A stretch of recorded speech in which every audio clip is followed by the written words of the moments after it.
आपका स्वागत है। नमस्कार, मैं हूं नॉलेज पांडे और आज की इस वीडियो में हम बात करने वाले हैं निधि के फॉर्म रूल्स के डिपॉजिट फॉर्म रूल्स के बारे में। यानी डिपॉजिट फॉर्म जो आप निधि कंपनी में अगर आपने बनाया हुआ है तो वो कैसा होगा, उसमें क्या क्या डिटेल्स कंपलसरी है मेंशन करना।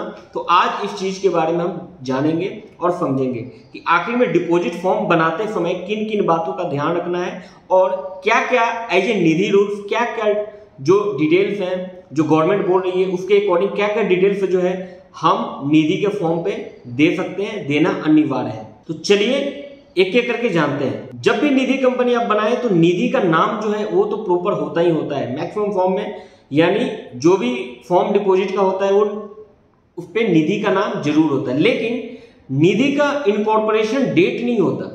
यानी निधि वो कंपनी जो है कब रजिस्टर हुई है ये डेट बिल्कुल भी नहीं होता है। तो इस चीज का हमेशा ध्यान रखें कि वो जो डेट है निधि कंपनी के नाम के साथ साथ वो डेट भी मेंशन करना अनिवार्य है। यानी निधि रूल्स के अकॉर्डिंग आपको मेंशन करना है अपने डिपॉजिट फॉर्म पे। उसके बाद अगर आपने ब्रांचेज अपनी जहां जहां खोल रखी है, यानी आपकी ब्रांचेज जहां भी खुली हुई है उसका प्रॉपर डिटेल्स यानी उसका एड्रेस, ब्रांच का नेम वो उस फॉर्म पे मेंशन होना अनिवार्य है, कंपल्सरी है। तो ये सारी चीजें मेंशन आपको करनी है।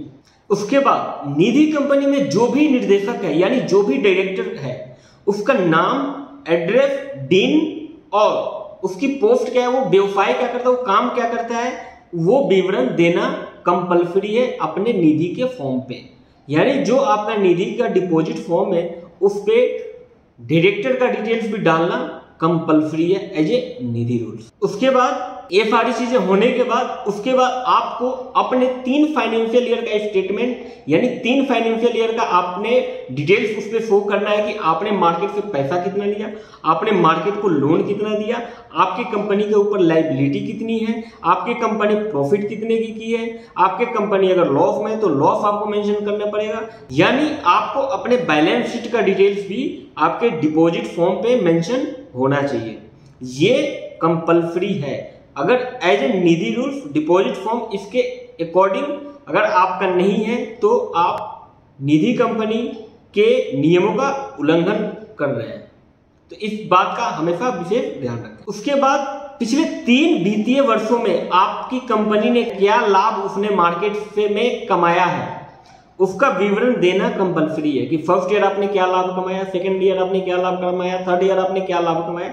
यानी अपने डिपॉजिट फॉर्म पे ये सारी चीजें मेंशन करनी अनिवार्य है। इनकेस अगर आपकी निधि कंपनी जो है वो फर्स्ट फाइनेंशियल ईयर में मान लीजिए कि वो लॉस में गई, सेकेंड ईयर में भी आपकी कंपनी लॉस में जा रही है, तो एज ए निधि रूल्स उसके आपको कोई भी मार्केट से डिपॉजिट लेने का राइट जो है वो निधि रूल्स के अकॉर्डिंग नहीं है, आपको नहीं मिलता है।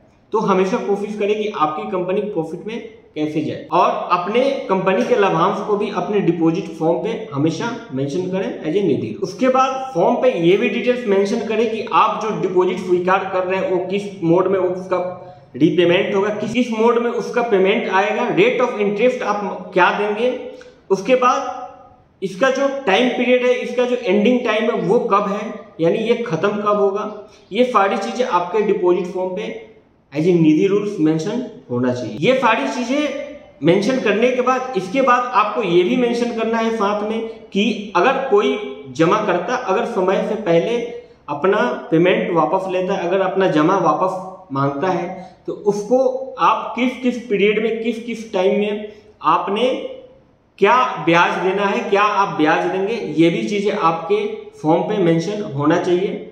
इस पे एक मैं सेपरेट वीडियो बना रखा हूं। अभी तक अगर आपने उस वीडियो को नहीं देखा है तो नीचे डिस्क्रिप्शन में लिंक है, वहां से भी आप देख सकते हैं या चैनल को विजिट कर सकते हैं। उस वीडियो में मैंने बताया है कि प्री मैच्योरिटी का क्या रूल है, डिपॉजिट लेने का क्या रूल है, ब्याज देने का क्या रूल है, minimum term deposit, minimum time period क्या होगा, मैक्सिमम टाइम पीरियड क्या होगा, वो सारी चीजें उस वीडियो में मेंशन है।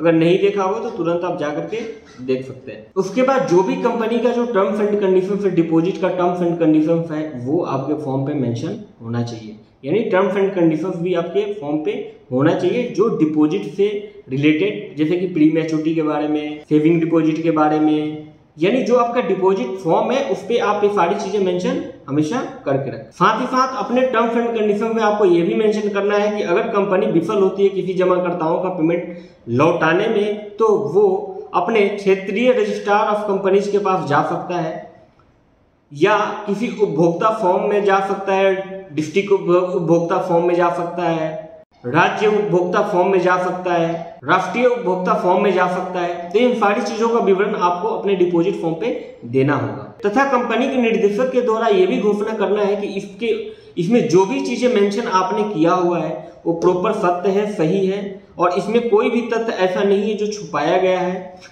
तो ये घोषणा पत्र भी आपको संलग्न करना पड़ेगा, यानी घोषणा पत्र भी अपने डिपॉजिट फॉर्म पे आपको मेंशन करना पड़ेगा कि आपने जो भी जानकारी इस फॉर्म पे दी हुई है वो सारी की सारी सही है, करेक्ट है, कोई भी तथ्य इसमें ऐसा नहीं है जो आप छुपा रहे हैं अपने जमाकर्ताओं से, अपने सदस्यों से, और आप प्रॉपर बताएंगे कि मैं यानी हमारी जो कंपनी है प्रॉपर निधि नियमों का पालन कर रही है। अगर आप इन सारे नियमों का पालन अगर आप नहीं करते हैं तो आप निधि के नियमों का उल्लंघन कर रहे हैं, जिससे आपको निधि के स्टेटस मिलने में भी दिक्कत आएगी, या कोई भी व्यक्ति अगर कोई भी लीगल चेकिंग के दौरान अगर आप इन सब चीज़ों में कमियां आपके काम में पाई जाती है तो भी आपको दिक्कत हो सकती है। तो इन सब चीज़ों का विशेष आप ध्यान रखें। साथ ही साथ आपको ये भी मेंशन करना होगा कि आपके कंपनी में जो प्रोविजन टैक्स का है वो क्या है,